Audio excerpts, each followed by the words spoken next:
So in just this fiscal year 2024, there's been 74,000 unaccompanied children that have come across the border.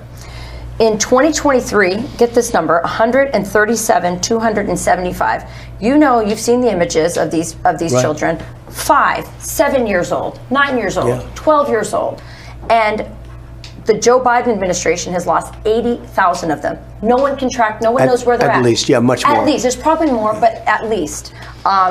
Will the Trump administration commit to finding these children, to finding them and returning them to their families, to their countries, because many of them have been lost into sex trafficking. Many of them are dead. It's heartbreaking. No, it's heartbreaking. It's amazing. Will you commit to that? Will you commit to finding those children in their I haven't been asked that question, but the answer is yes. It's a simple answer.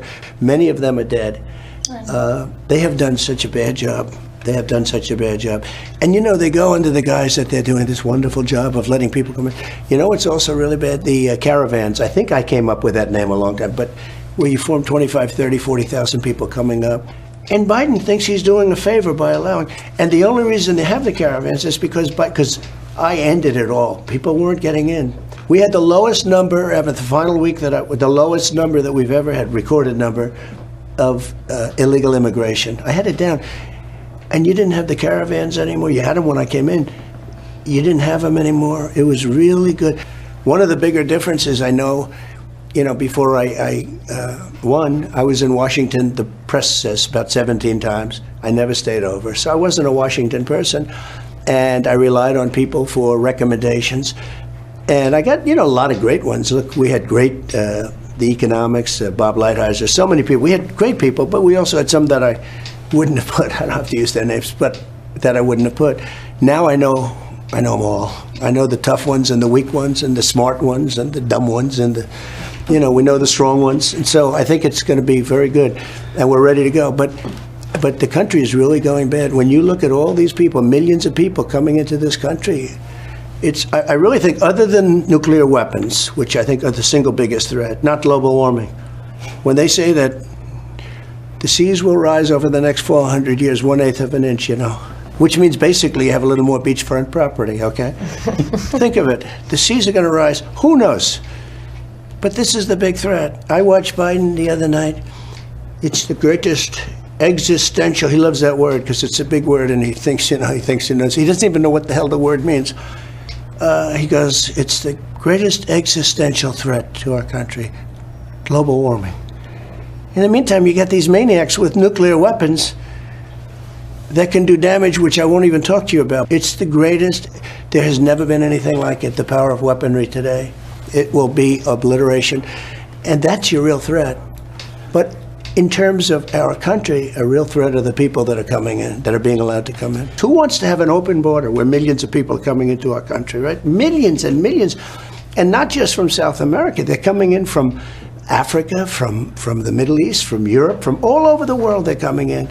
And they're coming in from jails, and they're coming in from mental institutions, insane asylums. The worst, some of the sickest people, mentally ill people, are being dropped into our country.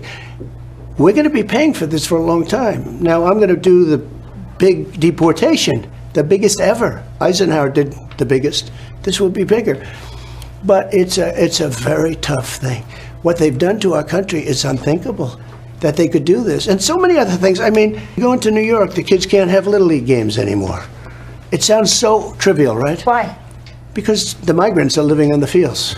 They're all tents, unless you want to play around the tent. How can you implement deportations, and do you think the public will have the appetite, the stomach for watching deportations on their television screen? Well, that question is so great and so tough, because the radical left is going to start saying, "Oh, Absolutely. Look, so you'll get rid of 10 really bad ones, and one, beautiful mother who they think is guilty of something, and maybe she is, maybe, and it'll become a story, or a family that's a good family and came in wrong, and they're going to show it. Then it's going to always be tough. It's not going to be easy, and we have to use a lot of good judgment. But the way you get rid of them is the local police. The local police know these people by their first name, their middle name, and their last name. The local police are great. They're just not allowed to do their job. They're afraid of losing their pension. They're afraid of losing their wife or husband. They're going to lose their house. They're losing everything. And one of the things I'm doing is giving local police immunity from prosecution. They get prosecuted. When they do their job, they get, like your soldiers, when they do their job, when they watch department stores being raided by 500 people, well, guys are walking out with television sets and they're told to stand back, okay? They're told to stand back, do not do anything. And they go into these stores, these big stores that have, opened 2 years ago, and they spent $25 million to build a store. And the stores are empty down to the shelves. They even take the shelves out. They take everything. And the cops are standing there. They don't want to be standing there. They want to do their job. You know who's great? The Border Patrol. The Border Patrol, I know them so well. They endorsed me. They always endorse me. They say when Trump comes back, it'll all be better. And Biden, by the way, he doesn't need any legislation. He could say the word, close the border. That's what I did. I said, close the border. And it was so bad that it took a little while. I fixed the border originally. That's how I got elected in a way. But now the border is, and I fixed it, and I couldn't even use it in 2020. In 2016, it was a big factor of my win. I fixed it very quickly, and then in 2020, it was so good. I said, let me talk about the border. My people over here, all these geniuses said, please, sir, don't talk about the border. It's fixed. I said, let's talk about it. But nobody wanted to hear about it. Right. But now the border is 100 times worse than it was in 2016. And you mentioned those, Will asked about deportations, and you mentioned local authorities having more power. What do you do in sanctuary locales? Because so much of that is, they can't even talk to ICE, let alone work with ICE. If you're going to deport 5, 7, 10 million illegals, it's going to require a lot of the people and even the politicians don't want sanctuary cities. They really don't. I've spoken to many people in California, and they're fed up. They're fed up. They can't take it anymore. They don't want it. Even liberal Democrats, they don't want it anymore. You have to end sanctuary cities. I mean, they're guarding criminals. They're guarding people that are killing people, and you can't get to them.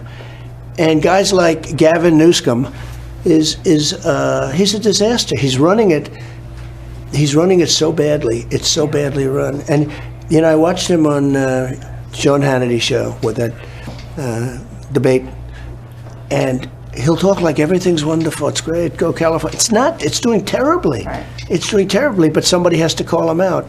They have to call him out.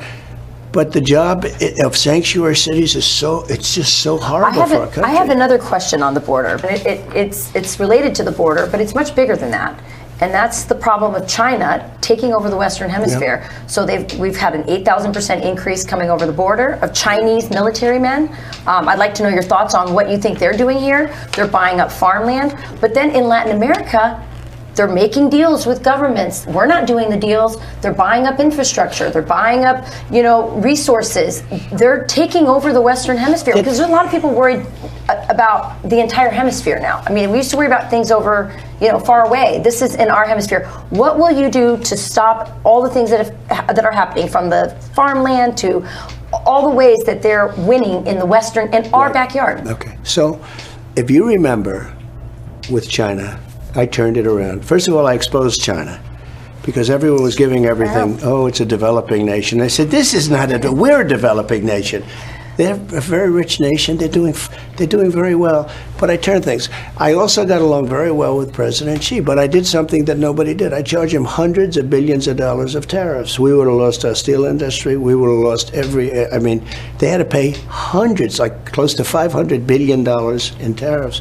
And that was all turning around. And we have tremendous power with respect to China, but we don't have people that know anything about using it. China has made, right now we have the largest deficit we've ever had with China, like over $1 trillion. That means they're taking in more than $1 trillion. Think of how bad that is. Too much. You can't sustain that. But we have tremendous power over China. China built their military because of us. They built all this. They took so much money out of our country. We have great power over China. We can get along with China. I will get along with China. But they respected your president. They really did. He respected me. And they don't respect this guy at all. Nobody does. Nobody does. I know that everyone here will soon be marching over to the Capitol building to peacefully and patriotically make your voices heard.